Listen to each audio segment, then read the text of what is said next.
Growing up I always felt like an afterthought in my own family. I'm Meline, the youngest of 4 kids, and from as far back as I can remember I got everything last if at all. My sister Amy is 5 years older than me, and my brothers Jake and Tyler are 7 and 8 years older. I spent my childhood wearing Amy's hand-me-downs, which wouldn't have been so bad if they weren't already second-hand from our cousin. Even when my clothes were falling apart, my parents would say, "Just make it work a little longer, Maddie.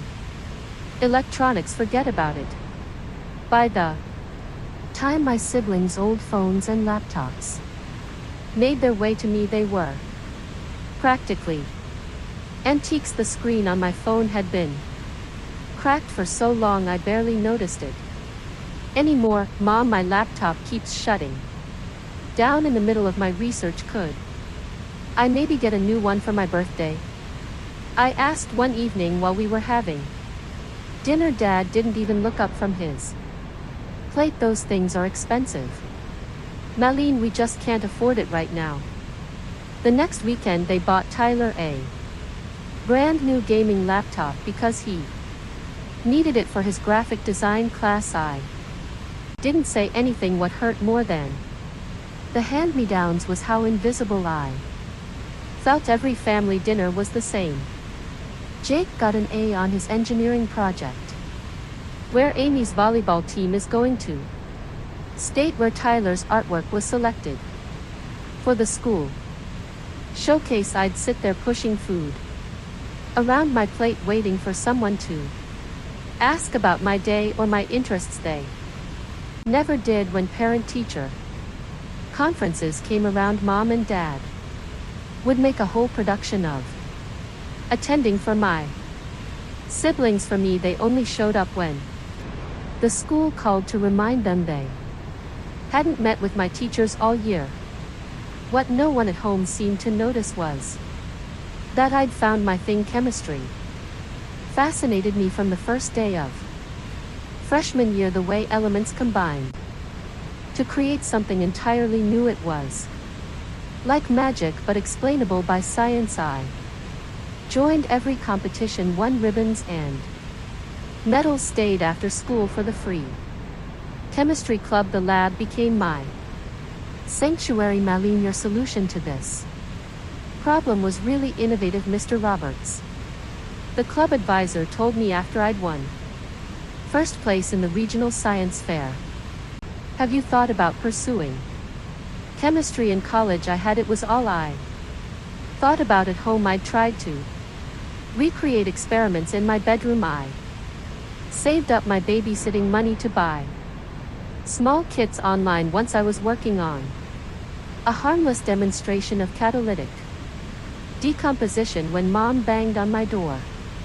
"Madeline, what is that smell? Open this door right now." I sighed and let her in. The reaction was producing a sulfur smell, but it was completely safe. "This has to stop," she said, wrinkling her nose. "The whole house stinks. What if your dad brings clients home?" Tyler walked by my room snickering. "Little sis is cooking meth in there. Should we call the cops?" "Shut up, Tyler," I muttered. "Don't talk to your brother that way." Mom snapped, "And clean this up now." That's when I started taking my experiments to Grandma Ruth's house. Unlike my parents, she was genuinely interested in what I was doing. "Tell me about this one, Maddie," she'd say, peering over my shoulder as I carefully measured solutions. Grandma's kitchen table became my lab bench. She'd sit with me for hours asking questions, helping me document results. She was the only one who saw me.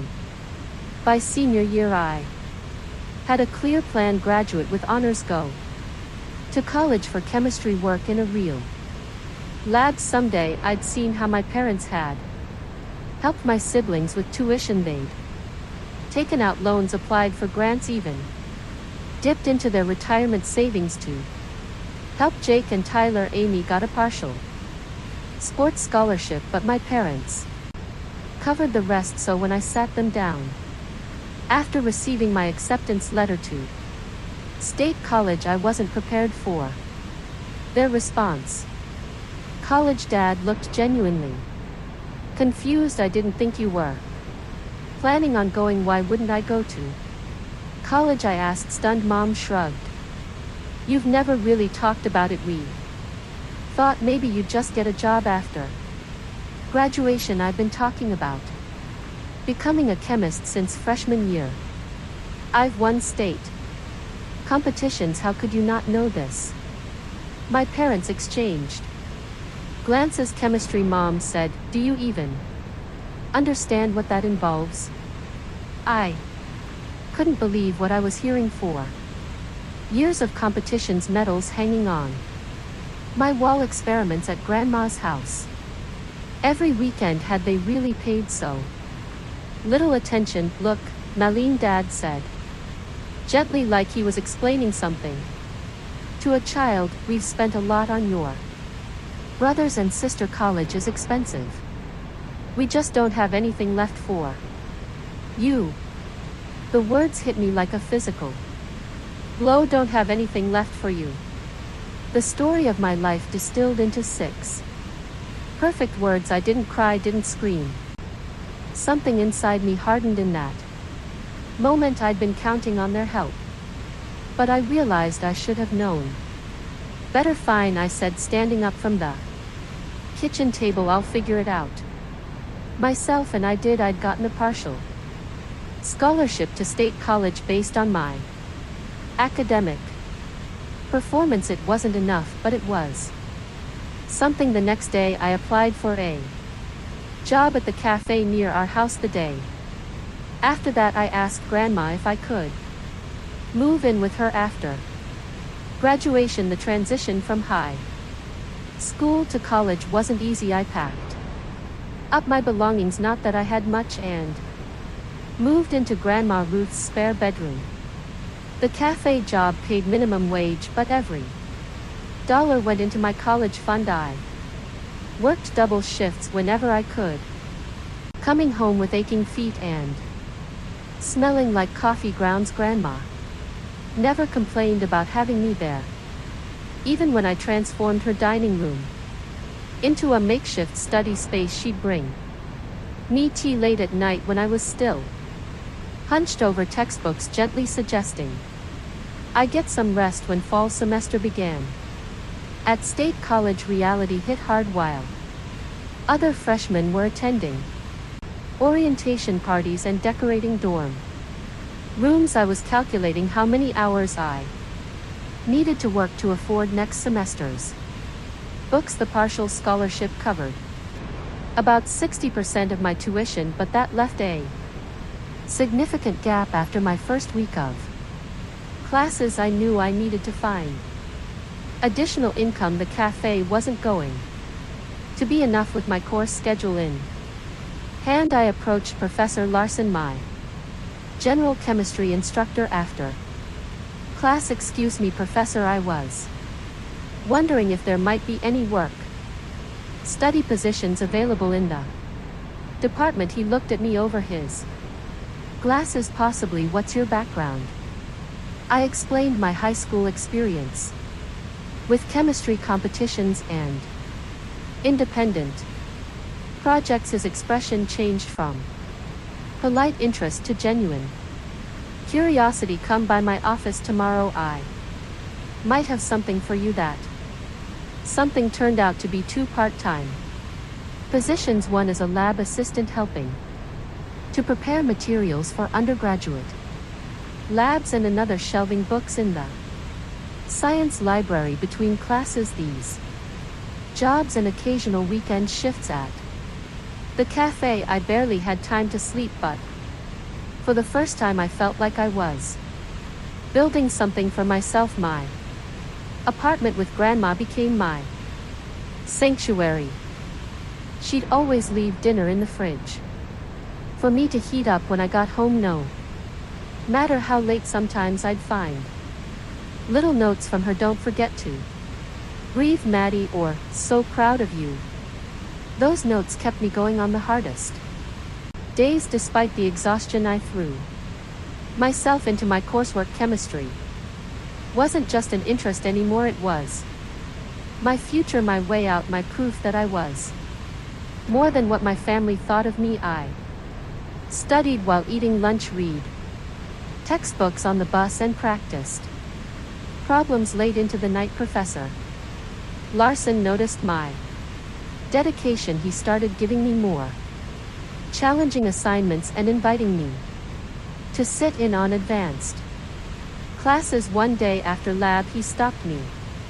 There's a student research conference coming up next semester. I think you should present a project. The idea terrified and excited me. What kind of project? Something original, something that interests you. He handed me a stack of journals. Start reading, look for gaps, questions no one's answered yet. I spent weeks poring over research papers, scribbling ideas in notebooks. Eventually I settled on exploring a novel catalytic approach to breaking down certain pharmaceutical compounds in wastewater, something with real-world applications that built on my strengths. The next few months became a blur of classes, work, and research. I'd come home to grandma's apartment well after midnight, eyes burning from hours in the lab, but slowly my project took shape. The initial results were promising, showing higher efficiency than existing methods. When I presented my findings at the freshman research symposium, I was nervous but prepared. I knew my data inside and out. What I didn't expect was the reaction. Extraordinary work for a first-year student. One professor commented, "Where did you learn these techniques?" asked. Another department chair pulled me aside. Afterward, Madeline, we don't often see this level of sophistication from undergraduates. Would you be interested in presenting at the regional conference next month? I agreed immediately, though I had no idea how I'd fit more work into my already impossible schedule.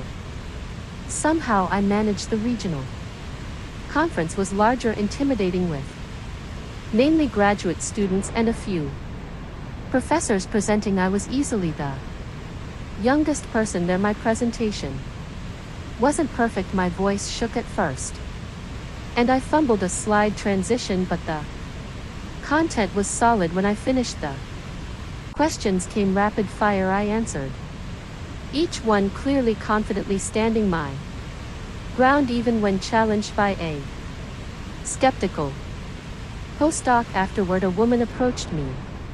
"I'm Dr. Helena Rivera from Eastridge University." That was impressive work. Eastridge, an Ivy League school. My heart raced. "Thank you," I managed to say. "We should talk about your future plans." She handed me her card. "I'd be interested in hearing more about your research." I didn't tell my parents about any of this. They hadn't called once since I'd moved out, not even to check if I was alive. Sometimes I'd see posts on social media about family dinners or celebrations. I hadn't been invited to. It stung, but less than it used to. As the first year progressed, my project expanded. Professor Larson gave me more lab time, more resources. He started introducing me to colleagues as our rising star. I wasn't used to the recognition, to being seen. When spring semester ended, I had a 4.0 GPA, a growing research portfolio, and an invitation to work in Professor Larson's lab over the summer. The dean's office notified me that I'd qualified for an additional merit scholarship for my sophomore year. Things were looking up. Then came the call that changed everything. I was cleaning glassware in the lab when my phone rang. "Dr. Rivera from Eastridge. Malene, I've been following your work. We have a special transfer program for exceptional students. Full Scholarship starting as a second year. You'd be working directly with our research faculty. I told her I needed time to think. After hanging up I sat on the lab stool. Mind racing. Eastage was the opportunity of a lifetime of full scholarship research with top scientists. The kind of education my siblings had received without question, that I'd been told was too expensive for me. When I told Professor Sun about the offer, I expected disappointment. Instead, he smiled broadly. You'd be a fool not to take it, Malene. This is what you've worked for. That night I told Grandma the news over dinner. She reached across the table and squeezed my hand, eyes glistening. Your grandfather always said cream rises to the top. He'd be so proud to see you now.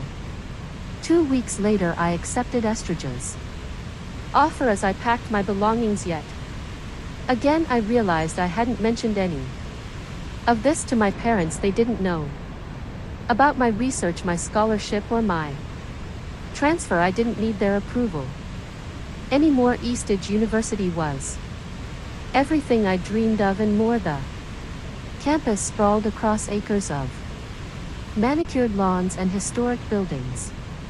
The chemistry department had equipment I'd only read about in journals. My apartment, subsidized by my scholarship, was small but modern, the first place that had ever been truly mine. The work was challenging. As a transfer student, I had to catch up quickly to Eastridge's rigorous standards. I spent most of my first semester buried in textbooks, determined not to waste this opportunity.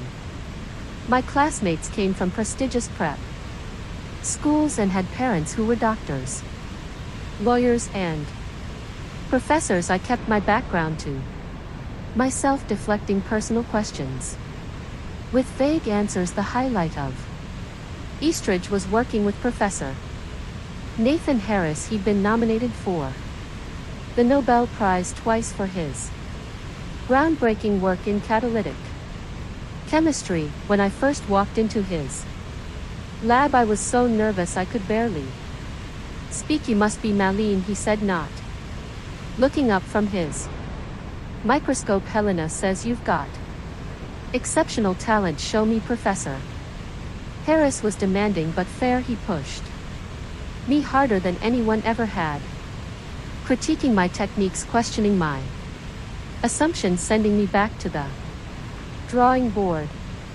repeatedly. Under his guidance, my research evolved from a simple undergraduate project to something genuinely innovative. By my third year, I'd co-authored 2 papers in respected journals. I presented at conferences across the country and even at an international symposium in Berlin. Each achievement felt like a step further away from the invisible girl I'd once been. Grandma Ruth remained my only connection to my past life. We spoke weekly and I flew her out to visit me twice a year. She proudly displayed photos of me in my lab coat on her mantle, though I made her promise not to share updates with my parents. Early in my 4th year, I received an unexpected email from the University Communications Department. A science correspondent from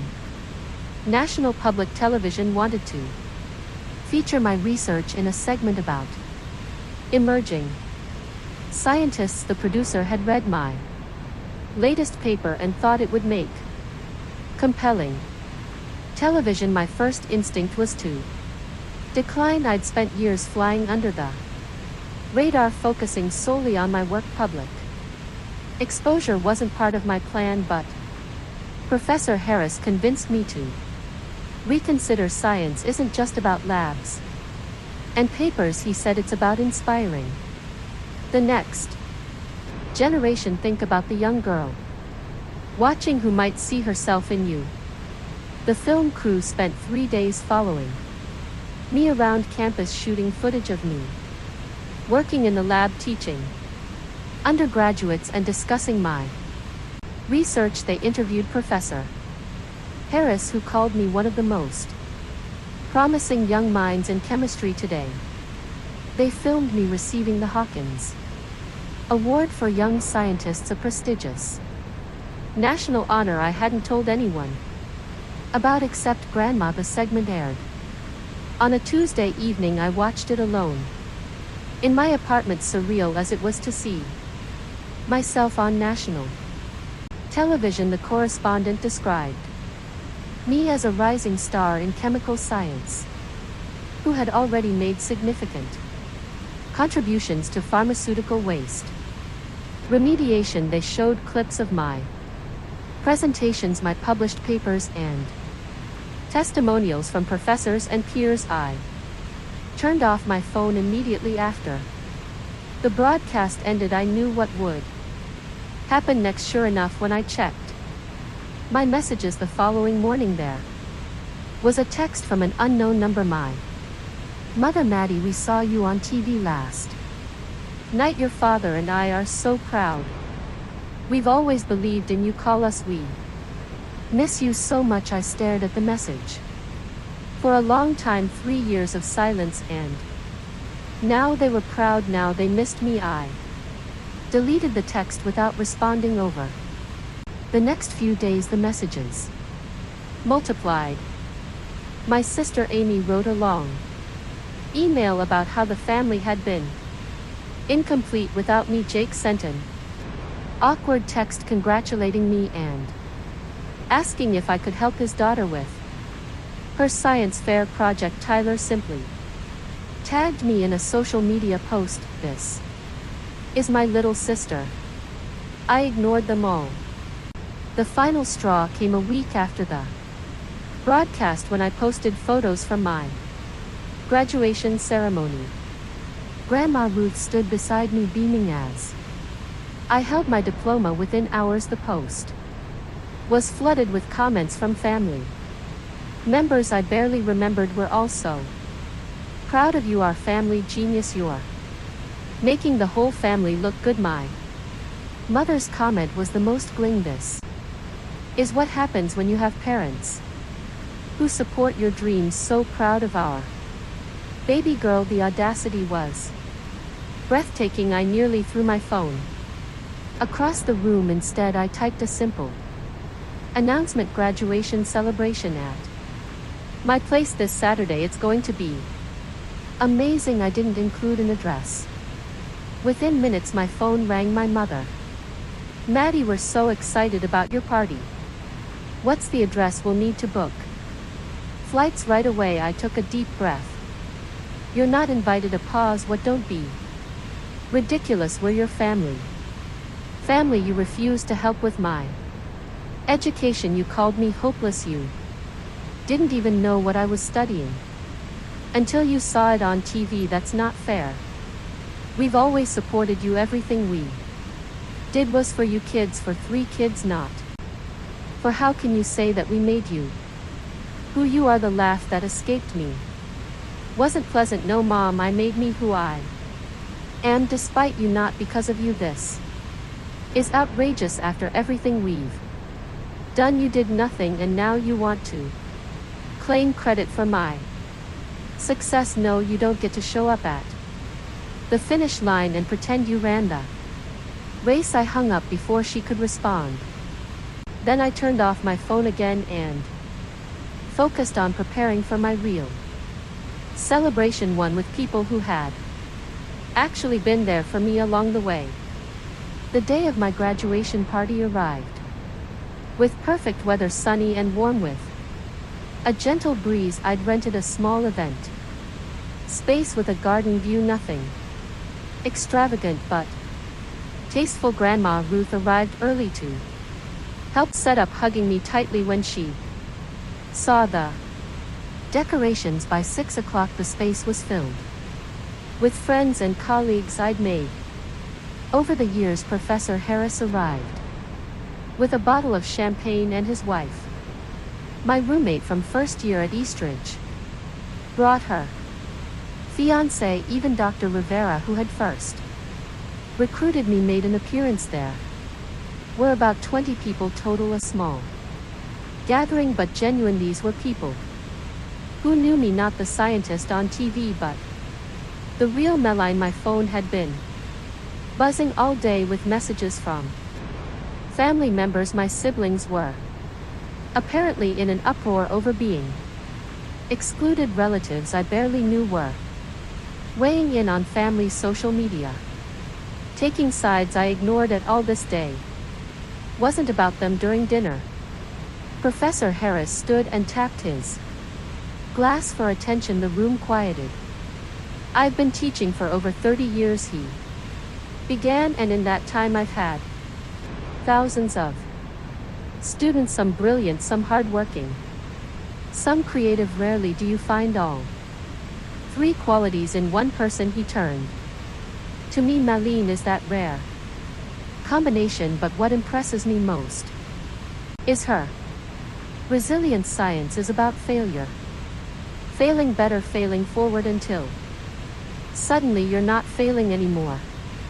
You're discovering. He raised his glass. I'm pleased to announce that Meline will be joining our research faculty next fall as a full-time research associate in my laboratory. The room erupted in applause.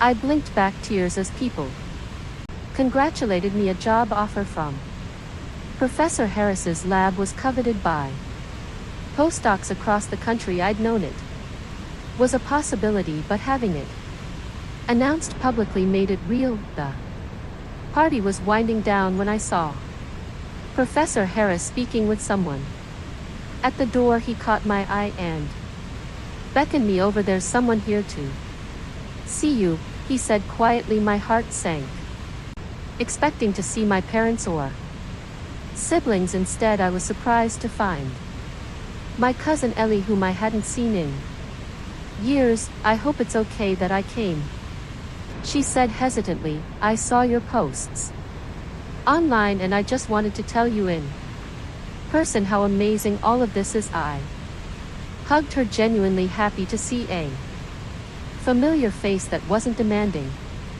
anything from me. After the party, I returned to my apartment, exhausted but content. The next morning brought more messages, but one caught my attention from Professor Harris. My office, 11 a.m.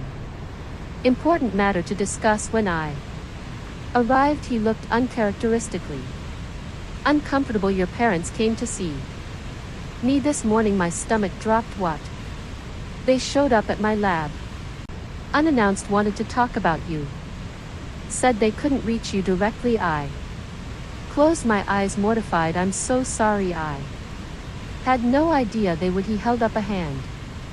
No need to apologize. I simply told them I don't discuss my researchers with anyone without their consent. He paused. They seemed desperate. They're desperate for the wrong reasons, I said. 2 days later, they showed up at my workplace anyway. I was cataloging samples when the receptionist called to say I had visitors. I considered sending them away, but decided it was time to face them directly. My mother looked older than I remembered, my father more subdued. They stood awkwardly in the reception area, too formally dressed for the casual research environment. Meline, Mom said, stepping forward as if to hug me. I stayed where I was. What are you doing here? I asked. Dad cleared his throat. We need to talk to you in private if possible. I led them to a small conference room and closed the door. Say what you came to say. They exchanged glances before Mom spoke. We're having financial difficulties, the mortgage, some medical bills. Your brothers and sister are struggling too with their own families now. And I prompted, already knowing where this was going. You're doing so well, Dad said. That award they mentioned on TV, we looked it up. It comes with a substantial monetary prize. The audacity was almost impressive. So you've come for a handout? Not a handout, Mom objected. Family helps Family, you're the successful one now. I laughed without humor. I wasn't family.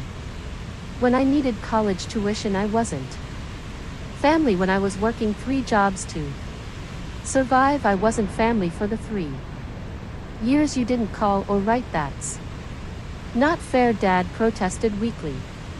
No, it wasn't fair, I agreed. None of it was fair, but I'm not interested in fairness anymore. I'm interested in peace. And peace for me means a life without you in it. Mom began to cry, those familiar tears that had manipulated me as a child. How can you be so cold? We raised you, you housed me, I corrected. Grandma Ruth raised me. Professor Harris mentored me. I built myself. I stood signaling the end of our conversation. I owe you nothing, not money, not forgiveness, not a relationship. Please don't contact me again. I walked out, leaving them sitting there. Perhaps it was cruel, but it was honest. They hadn't come because they loved me or were proud of me. They'd come because they needed something from me. Some things never change. Today my lab work continues to thrive. I recently put a down payment on a small house thanks to the Young Scientist Grant Program. My research has expanded into new areas with promising applications in environmental remediation. Grandma Ruth visits often. Some of my cousins have reached out. Relationships I'm cautiously rebuilding on my own terms. As for my parents and siblings, I don't know how they're doing.